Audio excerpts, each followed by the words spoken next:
देश के भविष्य प्रिय विद्यार्थियों, आप सबको सादर नमस्कार।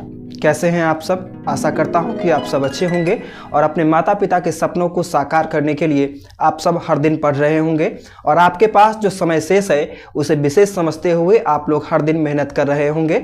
और ऐसी ही आशा आपसे है कि आप सब अपने माता पिता के एक दिन आंखों के तारे बनेंगे और अपने माता पिता के सहारे की छड़ी बनेंगे, क्योंकि आपके माता पिता अनगिनत सपनों को अपनी आंखों में पाले हुए हैं कि मेरा लाडला भविष्य में कुछ बेहतर करेगा और मेरे नाम को रोशन करेगा। तो अपने माता पिता के नाम को रोशन करने के लिए पढ़िए। अपने समाज में एक उदाहरण आप अपनी मेहनत से अर्जित कीजिए ताकि आपके पद चिन्हों पर चलने के लिए लोग प्रयास करें।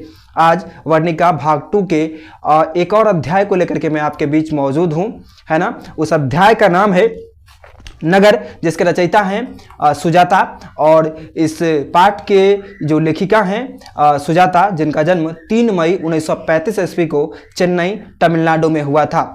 और नगर एक ऐसी कहानी है सुजाता लेखिका के द्वारा लिखा हुआ, जिस कहानी में आप यह जान पाएंगे कि नगर में रहने वाले लोग जो होते हैं वो उनके पास संवेदना नाम की रत्ती मात्र चीज नहीं होती है और उनके अंदर जो अनपढ़ लोग होते हैं उनके प्रति जरा से भी करुणा की भावना नहीं होती है। और जो गांव के जो कम पढ़े लिखे जो महिलाएं होती हैं और कम पढ़े लिखे लोग होते हैं उनके साथ शहरों में क्या किया जाता है, तो दुर्व्यवहार किया जाता है। इस बात को जब आप गंभीरतापूर्वक जब इस कहानी के अंतिम पृष्ठ तक जब आप अवलोकन करेंगे तो इस बात को आप समझ पाएंगे। किसी भी कहानी से आपको तमाम प्रश्न उस कहानी से बन जाए, इसके लिए बहुत जरूरी है कि आप सर्वप्रथम क्या करें, तो आप सर्वप्रथम उस कहानी को अच्छे ढंग से पढ़ लेवें। यदि आप अच्छे ढंग से पढ़ लेंगे तो इसके 2 फायदे आपको होंगे। प्रथम फायदा तो यह होगा कि उस कहानी से संबंधित कोई भी प्रश्न यदि आपसे पूछा जाता है तो आप उस प्रश्न का उत्तर आप दे सकते हैं। और दूसरा फायदा यह होगा कि जब कहानी को आप अंत तक अच्छे ढंग से पढ़ लेंगे और उसके भाव को समझ लेंगे तो आपसे उस प्रश्न के अंतर्गत जो सब्जेक्टिव प्रश्न पूछे जाते हैं उन प्रश्नों को आपको याद करने की आवश्यकता नहीं होगी, है ना। तो इसलिए किसी भी कहानी के से संबंधित ऑब्जेक्टिव अथवा सब्जेक्टिव पर विशेष पकड़ के लिए क्या कीजिए, तो आप सर्वप्रथम कहानी को अंत तक पढ़िए, क्योंकि जितना आप पढ़ेंगे, जितना आप अपने आप को तपस्या में झोंकेंगे, उतना ही आपके अंदर चमक आएगी और आपकी जो ख्याति होगी और आपकी जो लेखनी होगी और आपकी जो कलम होगी वो उतनी ही मजबूत होगी। इस पाठ से अब जो महत्वपूर्ण प्रश्न है उन प्रश्नों को अब मैं आपके बीच में रख रहा हूं, आप सब ध्यान से सुनिएगा। और ऐसी मैं अपेक्षा करता हूं और मैं ऐसी आशा करता हूं कि जब आप अंत तक सुन लेंगे तो निश्चित रूप से आपको इस पाठ के अंतर्गत जो सब्जेक्टिव प्रश्न पूछे जाते हैं वो प्रश्न आपको भली भांति याद हो जाएंगे।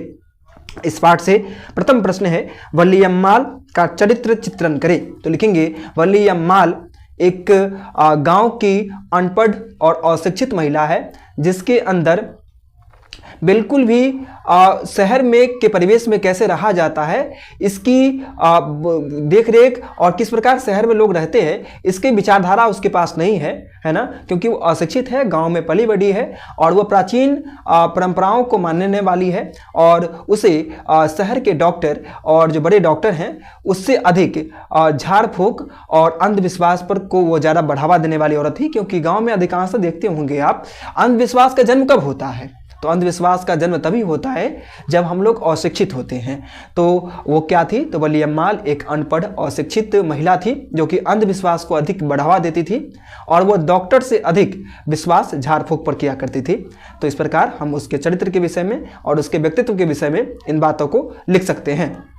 इसके पश्चात इस पाठ से दूसरा महत्वपूर्ण प्रश्न है, बड़े डॉक्टर के आदेश के बावजूद पापाती अस्पताल में भर्ती क्यों नहीं हो पाती है। तो लिखेंगे, बड़े डॉक्टर के आदेश के बावजूद पापाती जो थी वो वल्लीयम्माल की बेटी थी, है ना। तो लिखेंगे, बड़े डॉक्टर के आदेश के बावजूद पापाती अस्पताल में इसलिए भर्ती नहीं हो पाती है क्योंकि अस्पताल के जितने भी कर्मचारी थे वो घुसखोर थे, उनके पास संवेदना नाम की चीज नहीं थी। वल्लीयम्माल जो कि अपनी बेटी की इलाज करवाने के उद्देश्य से मदुरई शहर में गई हुई है, तो उस शहर में जाने के पश्चात भी और हॉस्पिटल के अंदर प्रवेश कर जाने के बावजूद भी पापाती का इलाज नहीं हो पाता है और पर्णपाती जो थी वो भर्ती नहीं हो पाती है। ऐसा इसलिए क्योंकि बड़े डॉक्टर जो थे सो तो आज्ञा दे देते हैं कि इसको जल्द से जल्द इसको पापाती को एडमिट करवा लिया जाए, मगर इसके बावजूद पापाती नहीं एडमिट हो पाती है। ऐसा इसलिए क्योंकि उस शहर के अस्पताल के जितने भी कर्मचारी थे वो करप्टेड थे, अर्थात भ्रष्टाचारी थे, और उनके हाथ जब तक गर्म नहीं किए जाते थे तब तक वह किसी की नहीं सुनते थे।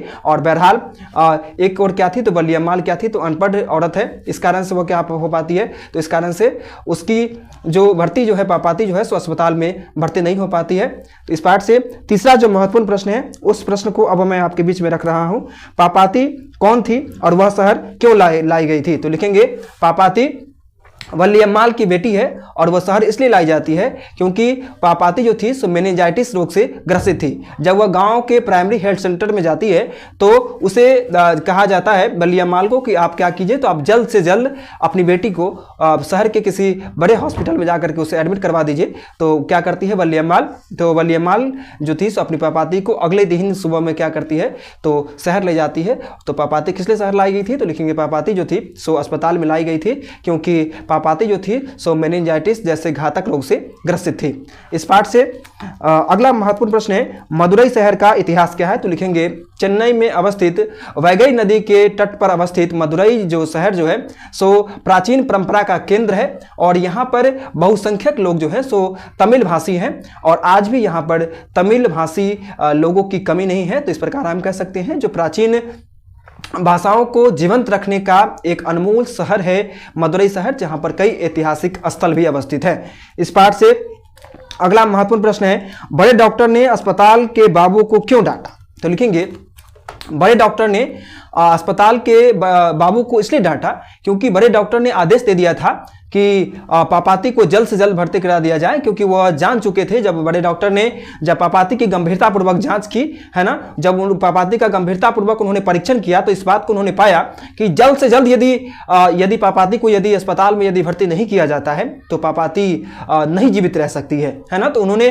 फौरन से फौरन उसको एडमिट करने के लिए कह दिया। मगर जब बड़े डॉक्टर को यह पता चलता है कि अगले दिन उसको 7 बजे बुलाया गया है पापाती को, तो इस बात पर वह अत्यंत क्रोधित हो जाते हैं क्योंकि वह जानते हैं क्योंकि एक दिन की यदि पापाती के साथ देरी कर दी जाती तो पापाती नहीं जीवित बचती है ना। तो बड़े डॉक्टर अस्पताल के कर्मियों के कर्तव्यहीनता को देखकर क्या होते हैं तो अस्पताल के बाबू को डांटते हैं। उसके पश्चात अगला प्रश्न इस पाठ से जो नगर शीर्षक कहानी के सार्थकता स्पष्ट करे, तो लिखेंगे नगर कहानी के शीर्षक जो है सो पूर्णतः सार्थक है क्योंकि सुजाता जो लेखिका जो है सो चेन्नई तमिलनाडु की एक ऐसी सशक्त लेखिका थी जिनकी कलम में गहरी संवेदना झलकती थी।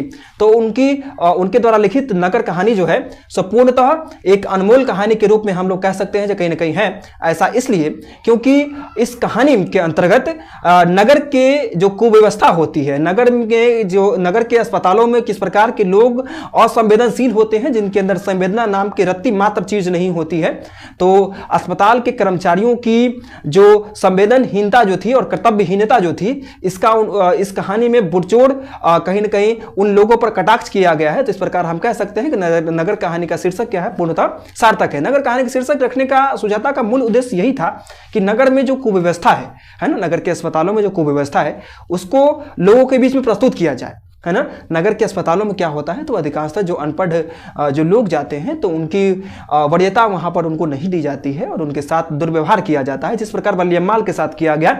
और दुर्व्यवहार तो किया ही गया, बावजूद इसके भी अस्पताल में वो पापाती भर्ती नहीं हो पाती है। तो इस प्रकार हम कह सकते हैं कि नगर कहानी की लेखिका ने इस कहानी का शीर्षक पूर्णतः सटीक रखा है ना।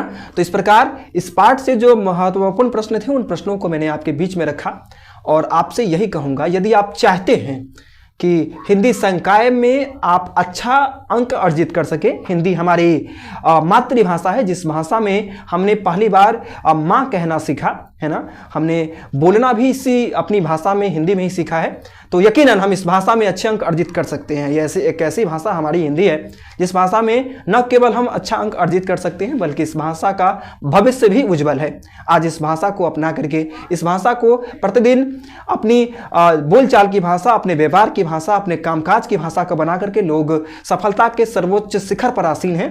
तो इस अंक में हम विद्यार्थी भी यदि अच्छे ढंग से पढ़ेंगे तो यकीनन हम इस विषय में भी अच्छे अंक अर्जित कर सकते हैं। और बिहार बोर्ड में आप यदि चाहते हैं कि हिंदी संकाय में आपकी पकड़ मजबूत हो तो एकमात्र आप सूत्र अपनाइए। सूत्र यह है कि आप जो भी सब्जेक्टिव प्रश्न हैं और जो भी ऑब्जेक्टिव प्रश्न हैं उन प्रश्नों पर विस्तार पूर्वक यदि अध्ययन आपको करना है तो आप क्या कीजिए, तो सर्वप्रथम आप उस कहानी को पूरा अंत तक पढ़िए। जो भी कविता आपके पाठ्य पुस्तक में है उस कविता की प्रत्येक पंक्तियों को पढ़िए और उस कविता के भावार्थ को समझने की कोशिश कीजिए। यदि आपको भावार्थ नहीं आता है उस कविता का तो आप गूगल पर जाकर के विभिन्न प्रकार की वेबसाइट है जिस पर आपको विस्तार पूर्वक आपको उसके अर्थ बताए जा सकते हैं, तो उस अर्थ को समझिए, है ना। उसके पश्चात ऐसा करने से क्या होगा, यदि आप कहानी के अंतर्गत कहानीकार के जीवन परिचय को पढ़ेंगे तो इससे आपको कहानीकार के जीवन परिचय से जो ऑब्जेक्टिव पूछे जाते हैं वो ऑब्जेक्टिव आपके कंप्लीट होंगे। उसके पश्चात सब्जेक्टिव प्रश्न पर आपकी पकड़ मजबूत होगी जब आप कहानी अच्छे ढंग से पढ़ लेंगे, है ना। जब आप निबंध अच्छे ढंग से पढ़ लेंगे तो यकीनन आपसे उसके अंतर्गत जो प्रश्न पूछे जाते हैं सब्जेक्टिव प्रश्न, उसको आपको याद करने की आवश्यकता नहीं होगी, है ना। उसके पश्चात बचा आपका ग्रामर सेक्शन के अंतर्गत जो प्रश्न पूछे जाते हैं वो भी आपसे बन जाएंगे। किस प्रकार, तो आप लोग क्या कीजिए, तो निबंध जो आप लोग लिखते हैं तो निबंध लिखने के क्रम में क्या कीजिए, तो निबंध लिखने के क्रम में आप जो टॉपिक जो दिए जाते हैं उन टॉपिक्स को आप विस्तार पूर्वक विश्लेषण करके लिखिए।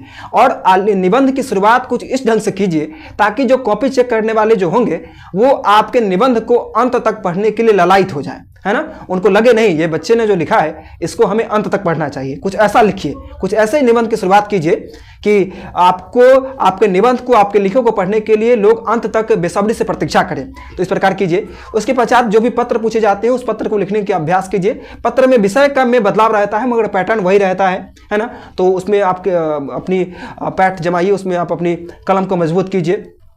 उसके पश्चात ग्रामर सेक्शन के अंतर्गत, ग्रामर के अंतर्गत जो आपको प्रश्न पूछे जाते हैं, चाहे वह सर्वनाम से हो, संज्ञा से हो, काल से हो, है ना, समास से हो, तो सर्वप्रथम आप हिंदी व्याकरण के अंतर्गत जो भी आपके हिंदी व्याकरण के अंतर्गत जो प्रश्न पूछे जाते हैं परीक्षा से, उसके लिए सर्वप्रथम आप संज्ञा की परिभाषा को समझ लीजिए, सर्वनाम के भेदों को आप विस्तार पूर्वक समझ लीजिए, समास में किस प्रकार अव्ययी भाव समास का कहां पर प्रयोग किया जाएगा, बहुव्रीहि का यहां पर क्या प्रयोग किया जाएगा, द्विगु का कहां पर प्रयोग किया जाएगा, इसका अध्ययन आप लोग कीजिए। और जब जैसे ही आपकी सब्जेक्टिव पर मजबूत पकड़ होगी तो निश्चित रूप से आपकी ऑब्जेक्टिव पर भी मजबूत पकड़ होगी और आपके ऑब्जेक्टिव प्रश्नों में भी बेहतर अंक हासिल होंगे। तो आपके पास जो समय शेष है उस समय का सदुपयोग कीजिए और अपने माता पिता के सपनों को एक दिन साकार कीजिए। इन्हीं शुभकामनाओं के साथ आपसे लेता हूं विदा और मां सरस्वती भगवती से आपके उज्जवल भविष्य की कामना करता हूं। धन्यवाद।